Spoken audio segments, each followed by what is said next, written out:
That was Chuck D. He not only did the song, but he did the artwork as well. Chuck, thank you for joining us, man. Good to see you. That was incredible. Incredible. Well, Harold and Steve, good. I'm glad y'all have me on this morning. In the wee morning, wiping crust out my eyes, but why not, man? Same. You and Stephen both. Same. Not a morning can't get person. up early either. Hey, let's just talk about what inspired that for you to talk about your baseball cards moving on. Bunch of things converged at the same time. Good friends with Bob Watson's son, Keith Watson. He's in the music industry. His dad transitioned this past year. And we were going back and forth. And I drew a portrait of Bob Watson and sent it to the family who were touched. Coincidentally, this is the upcoming 5th year since my dad passed. Father and son type of thing, introduction to the game.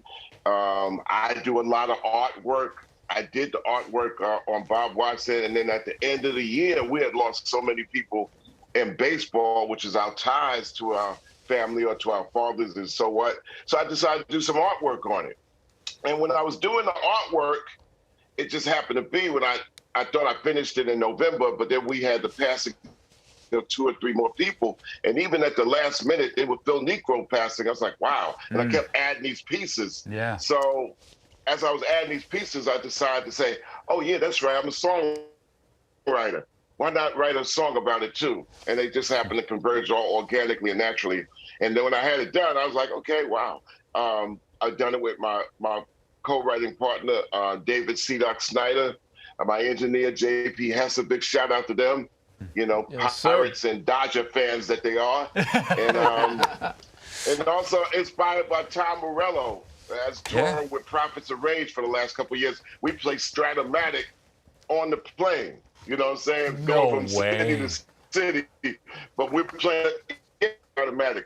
So the converging of all these just made me say, write a song about it, do artwork about it, express myself. Past last year with the pandemic, people are reaching more into themselves, and those things I have in me, the ability to do some artwork, write a song. I'm inspired by great artists around me. Big up to Andy Katz and also Greg Kreinler, who's very inspirational on baseball art. So these inspirations just, had that come out like it did artistically and also musically. And then we lost Charlie Pride, who, by the way, was a great baseball player, himself, and then we lost him. So I said, let me make a rap song with some country elements, because I'm a fan of country as well. So I'm a musicologist. So Johnny Cash is the man in black. Chuck D is the black man. Yes. Hey, Chuck, so not only, as H mentioned earlier, one of the top artists, lyricists of all time, an author as well, you're also a diehard baseball fan.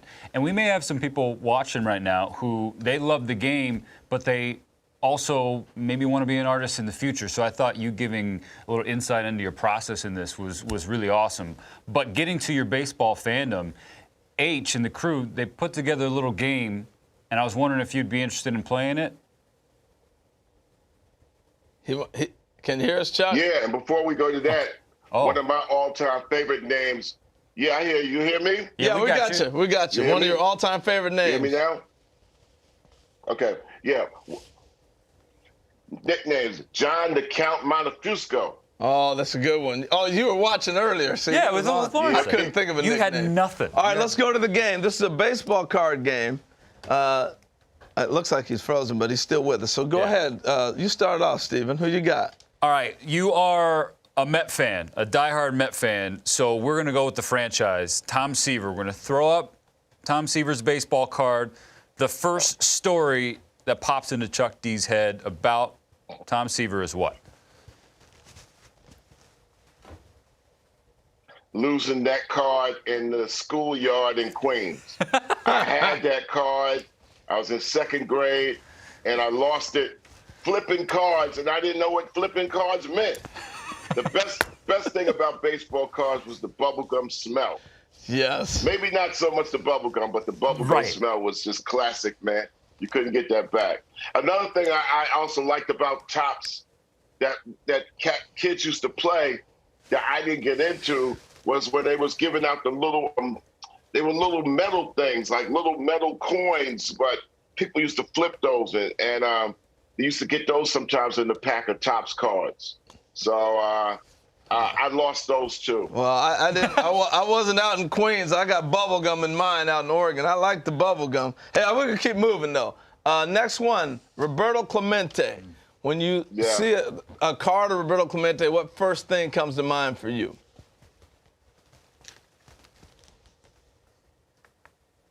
I had that card. That's the 1972 series. It also happened to be after he just turned out in the Warriors in 1971. He was a hero of mine. He's the reason I wear the P hat.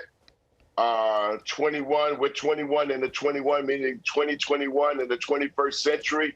It's a Roberto Clemente commemoration to his life because he was a humanitarian beyond the athlete and the baseball player. And he united black and brown people and everybody on this of the earth, and just in playing a baseball game and speaking up for the Latino people was really big at the time when they were silenced.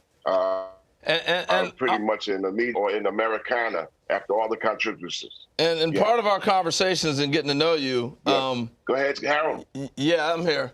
Part of our conversation and getting to know you, you were the Met fan, and one of your best friends was a Pirate fan, right? You want to tell that story a little bit? Yeah, my friend across the street. Yeah, my friend across the street, Ed Johnson, he was a fan of Roberto Clemente and the Pirates, and then also Orlando Cepeda. And my brother was always a big fan of Manny Sanguian. So I'm a Met fan. I'm in New York. My father's a Met fan. He was a Dodger fan when the Dodgers moved with the Giants. Then everybody, assumed the Mets, the New York Metropolitans, as their National League team. And so I grew up with that. But my brother, man, my brother's a Minnesota Vikings fan. He's the beginning of a fan being a fan without having to be a fan of the city. Yeah, my brother, man, he'll invite him to see a team that's winning. But he's the beginning of that generation. I'm 4 years older than him. So I was like, I'm a Met fan. I'm from New York, and boom. And that was the end of that generation when you just stayed with the team that you was next to. My brother was the beginning of the Kevin Durant, era where, your superstar could be with any team. So, yeah. We have two more cards to throw at you, one being a former teammate of Roberto Clemente in Pop Stargell. Look at Willie.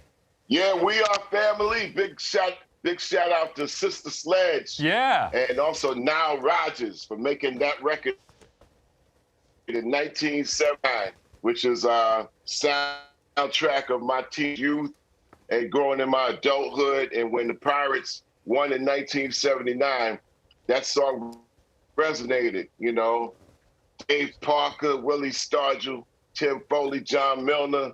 Yo, go figure, man. Kent DeCovey, big Pirates, and Pop Stargell, he was the dude that actually, carried the mantle from Roberto Clemente in leadership, and I guess it resonated, man. Yeah, no doubt about it. All right, Steven's got the last one. Well, I also want to, for those who watch The Cobra at Twilight, the MLBN Presents documentary on Dave Parker, Chuck, you did the voice for that, and the big part of that conversation was Sister Sledge, We Are Family, and how that was what Pop Stargell wanted. His voice. It's iconic. Ridiculous. The last card, near and dear to my heart as a White Sox fan, is Dick Allen. I was going to go there, too. That's I know great. there was one last card, so I had to swipe it from you. As we show you his Phillies card, again, courtesy of Topps. But Dick Allen, what a legend. Yeah, man. Yeah. That's the 1966 version. And Dick Allen, later on, he got traded to the Cardinals, I think for Curve Flood. And he played with the Cardinals. I was wondering, how come he didn't stay with the Cardinals? Because he had a dope season. And he went to the White Sox, won MVP. But he was also listed inside my artwork, and I put him down at the right-hand corner of the artwork and had sad to see him go. So I commemorated Dick Allen in the corner, with the Phillies, but also with the White Sox pinstripes that they had at the time as well. Yes, so I decided to make a illustration and inspired by my illustrator friends on something that would, touch some hearts and souls. Rap songs and hip hop songs could change the earth and thought, soul, music, and meaning as well.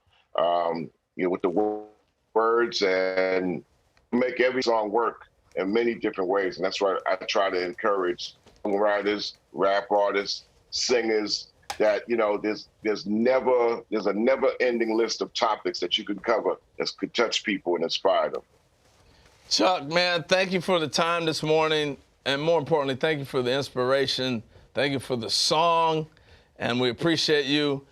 Tonight's show, 7 Eastern, you'll get a chance to see my sit-down interview with Chuck and talk a little bit deeper about Martin Luther King Day and about his song and his relationship with his dad and this baseball card. So, Chuck D, appreciate you, my man.